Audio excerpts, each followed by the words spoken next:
ప్రియమైన నా సహోదరులారా, మీ అందరికీ నా హృదయపూర్వక వందనాలు తెలియజేస్తున్నాను. మీ అందరికీ క్రిస్మస్ శుభాకాంక్షలు తెలియజేస్తా ఉన్నాను. ఈ క్రిస్మస్ నెల వచ్చిందనగానే మనందరికీ చాలా సంతోషం. క్రిస్మస్ వేడుకలు ప్రారంభించుకుంటాం. సంతోషంగా అనేక మందికి మన సంతోషాన్ని వెల్లడిపరచుకోవాలని చూస్తుంటాం. అంతేకాదు మన జీవితాంతం కూడా సంతోషంగా ఉండాలని ఆశపడుతుంటాం. కానీ రియల్ లైఫ్లో మనం అనుకోని సంఘటనలు, కొన్ని ఇబ్బందికరమైన పరిస్థితులు మనం ఎదుర్కోవాల్సి వస్తుంటుంది. అలా ఎదుర్కోవాల్సి వచ్చినప్పుడే మన విశ్వాసం ఏంటో, మనం దేవునిలో ఎంత సంతోషిస్తున్నామో అన్నది అప్పుడే మనకు తెలియచేయబడుతుంటుంది.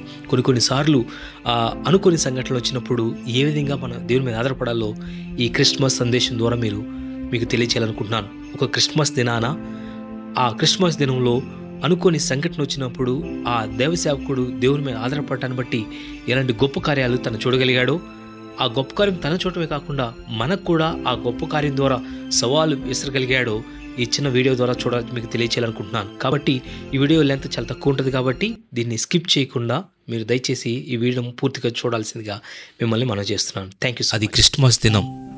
ఆ క్రిస్మస్ దినాల్లో ఒక పల్లెటూరు గ్రామంలో జరిగిన ఒక అద్భుతమైన క్రిస్మస్ స్టోరీ. ఆ story silent night holy night అన్న పాట మీరు అందరికి బాగా తెలిసి ఉండొచ్చు. ఈ సాంగ్ ప్రపంచ దేశాల్లో చాలా అద్భుతంగా వ్యాప్తి చెందింది. అయితే ఈ సైలెంట్ నైట్ హోలీ నైట్ అన్న సాంగ్ వెనకాల దేవుడు ఎంతో గొప్ప కార్యం చేశాడో, ఏ విధంగా దేవుడు కార్యం చేశాడో మీరు తెలుసుకోగలిగితే మీరు కూడా మీ కష్ట పరిస్థితుల్ని చాలా సునాయాసంగా ముందుకు తీసుకెళ్ళడానికి ఇష్టపడుతుంటారు. అది క్రిస్మస్ సమయం, దాదాపు ఇంచుమించు భయంకరమైన చలిగా ఉన్న సమయంలో అనేక నెలల నుంచి ఆ క్రిస్మస్ ప్రోగ్రాంకు అక్కడున్న 25 సంవత్సరాల జోసెఫ్ మోర్ అనే ఒక అసిస్టెంట్ ఫాస్టర్ ఆస్ట్రేలియాలోని ఒబెడార్ప్ లోని ఒక చర్చిలో ఆయన ఒక సహాయ ఫాస్టర్ గా ఉండి క్రిస్మస్ కోసం అనేక దినాల నుంచి ప్లాన్ చేసి ఏర్పాట్లు చేస్తున్న సమయంలో రేపటి దినాన క్రిస్మస్ దగ్గరకు వచ్చిన సమయంలో ఆ చర్చిలో ఉన్న సెయింట్ నికోలస్ గారి యొక్క కీబోర్డ్ పనిచేయటం ఆగిపోయింది. మోర్ గారికి చాలా టెన్షన్ పెరుగుతా ఉంది.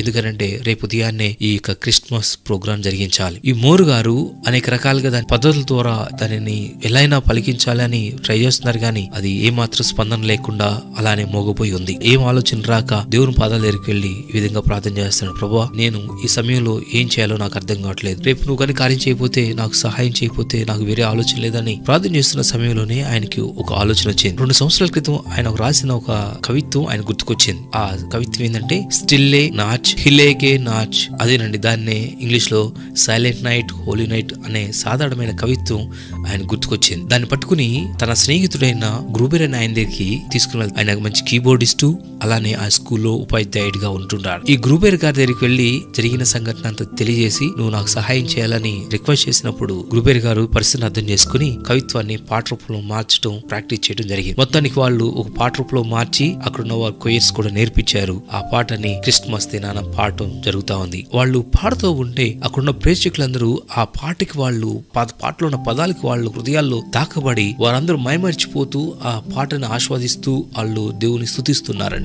ఇంకే అవకాశం లేదు, ఏమవుతుందో అని కంగారు చెందిన ఆ పరిస్థితిలో దేవుడు అలాంటి సమయంలో కూడా అద్భుతాలు చేసి ఆయన ఊహించిన కార్యాలు చేయగలడని ఆ పాట ద్వారా నిరూపించాడని దేవుడు స్తుతించాడు. ఆ పాట ఆ ప్రాంతంలోనే కాకుండా ప్రపంచ దేశాలకు వ్యాప్తి చెంది సైలెంట్ నైట్ హోలీ నైట్ అంటే మినిమం తెలియని వారు అంటూ ఎవరుండ్రు, అలాంటి అద్భుతమైన పాటగా ఆ ప్రపంచ దేశాలకు ప్రఖ్యాతి చెందింది. ఈ రోజు కూడా మనం కూడా చాలా సార్లు అనుకుంటాం, కొన్ని సార్లు మనం అనుకున్నట్లు జరగకపోతే, లేకపోతే క్లిష్టమైన పరిస్థితి మనకి ఎదురైనప్పుడు మనం అనుకుంటాం ఇక మనకి ఛాన్స్ లేదు, ఇక మన జీవితం అయిపోయింది అని అనుకుంటాం. కానీ దేవుని దగ్గరికి మన దగ్గర ఏదైతుందో దేవుని దగ్గరికి వెళ్ళగలిగితే ఆయన మనం ఊహించిన దానికంటే, మనం ప్లాన్ చేసిన దానికంటే అద్భుతంగా చేయగలిగిన దేవుడు. నిజంగానే మీ జీవితంలో, మన జీవితాల్లో కూడా ఇలాంటి అద్భుతాలు కానీ జరిగి ఉన్నట్లయితే మీరు కూడా ఈ యొక్క కామెంట్ బాక్స్ లో దేవుడు మీ జీవితంలో కూడా ఎలాంటి అద్భుతాలు చేశాడు, ఇలాంటి కష్ట పరిస్థితుల్లో దేవుడు మిమ్మల్ని ఏ విధంగా ముందుకు తీసుకెళ్లాడు, దయచేసి మీరు కూడా ఈ కామెంట్ బాక్స్ లో మీరు కామెంట్ చేయాల్సిందిగా మిమ్మల్ని రిక్వెస్ట్ చేస్తాను. దేవుడికి మహిమ కలుగును గాక. ఆమేన్.